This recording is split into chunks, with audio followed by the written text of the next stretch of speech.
Pagi ini juga satu berita yang paling kita tunggu-tunggu akhirnya terjadi dan berlaku. Perkara paling ditakuti oleh Lokman Adam akhirnya berlaku. Aku tak pasti sangatlah ini adalah ditakuti oleh Lokman Adam atau memang dia dah biasa dah. Habiskan kita tahu, kerana kita tahu Lokman Adam selalu turun naik mahkamah dengan kes saman fitnahnya dan dengan kes macam-macam lah. Akhirnya hari ini dikabarkan, disahkan satu laporan polis terhadap Lokman Adam kerana fitnah bahaya terhadap Perdana Menteri Ismail Sabri dan Tun Mahathir berkait rayuan SRC Najib Razak telah dibuat.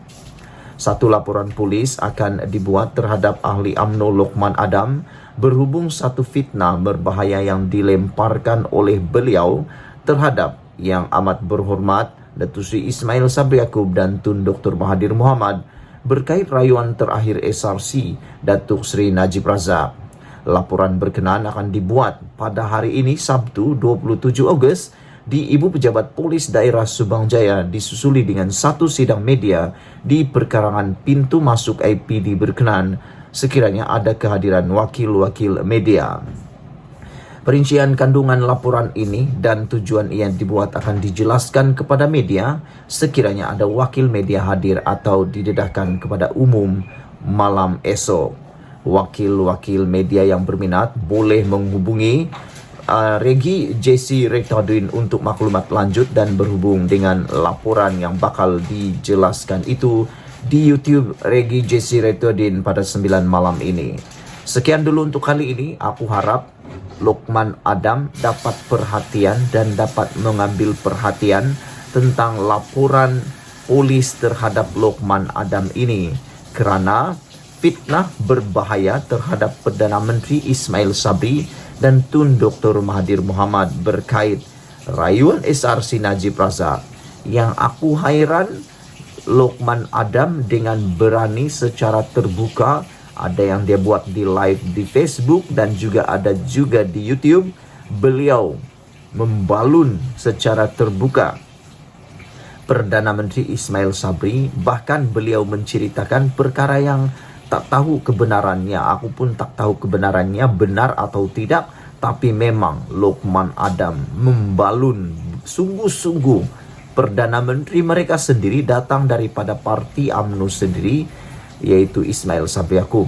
Bersama dengan itu juga Puat Zarkasi juga membalun Ismail Sabri Yaakob di dalam kenyataannya baru-baru ini berkaitan dengan poster boy Barisan Nasional UMNO. Beliau kata poster boy Barisan Nasional UMNO seakan-akan lembek katanya. Itu dulu untuk pagi ini. Jangan lupa kamu tinggalkan komen Anda berkaitan dengan laporan polis ini. Malaysia kita punya, kita jaga sama-sama, cintai Malaysia. Kita jumpa lagi untuk edisi selepas ini. Bye-bye. Selamat pagi, salam sejahtera. Hari ini hari Sabtu, satu berita yang paling duka cita diterima oleh Najib. Ini susulan memorandum untuk pengampunan Najib. Aku fikir itu semua hampir jadi mustahil dan hampir duka cita serta jadi sia-sia kerana bekas Peguam Negara, bekas AJ iaitu Peguam Negara mengatakan bahawa pengampunan biasanya setelah menjalani 2/3 hukuman Najib.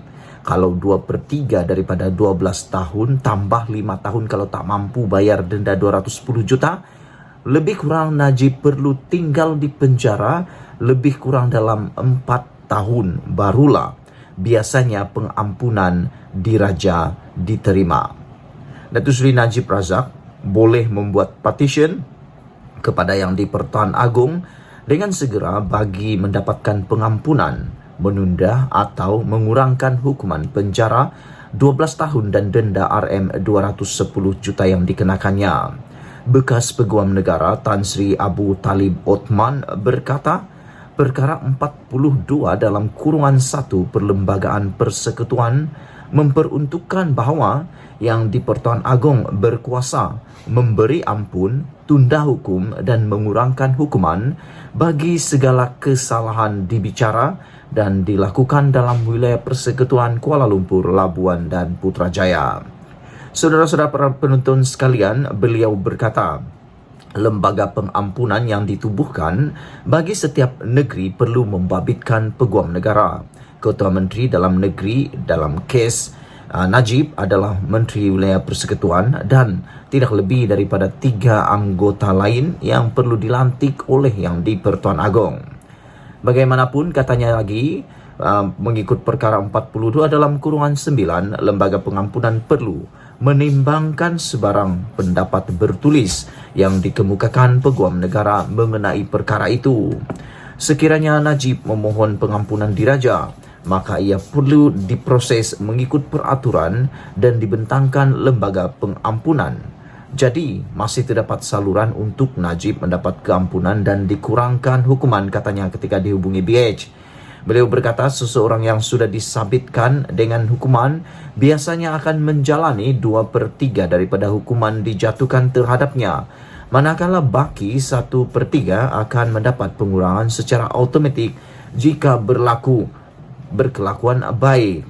Abu Talib adalah timbalan pendakwa raya ketika bekas Menteri Besar Selangor, Datuk Harun Idris, disabitkan atas kesalahan rasuah pada 1977 dan kemudian menjadi peguam negara. Ketika bekas Menteri Kebudayaan Belia dan Sukan, Datuk Mokhtar Hashim, disabitkan membunuh Datuk Muhammad Taha Talib, iaitu Speaker Dewan Undangan Negeri Dun Negeri Sembilan pada 1983. Harun mendapat pengampunan diraja pada 1982, manakala Mokhtar dibebaskan daripada hukuman itu pada tahun 1991. Sementara itu, pengamal undang-undang Nizam Bashri Abdul Karim Bashri berkata mengikut peraturan 113 peraturan penjara 2000, petisyen pengampunan itu boleh dilakukan Najib, ahli keluarga atau peguam dilantik bekas Perdana Menteri itu. Petisian pengampunan itu perlu dikemukakan kepada urus setiap lembaga pengampunan wilayah persekutuan, iaitu Seksyen Dasar Bahagian Hal Ehwal Undang-Undang di Putrajaya. Petisian pertama boleh dibuat segera yang dapat dilaksanakan oleh Najib selepas sabitannya. Namun, petisian kali kedua hanya dibenarkan apabila seseorang banduan sudah menyempurnakan 3 tahun dari tarikh sabitan. Sebagaimanapun, berdasarkan kes sebelum ini, khususnya membabitkan Harun Mokhtar dan Datuk Sri Anwar Ibrahim, mereka sudah menjalani sebahagian daripada hukuman sebelum suatu pengampunan diberikan, katanya.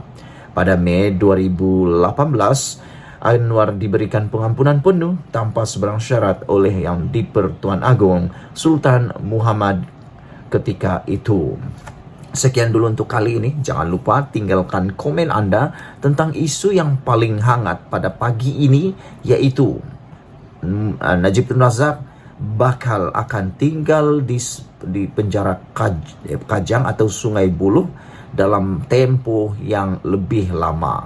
Beliau tidak mungkin akan berada di sana lebih daripada 3 tahun sebelum dapat pengampunan.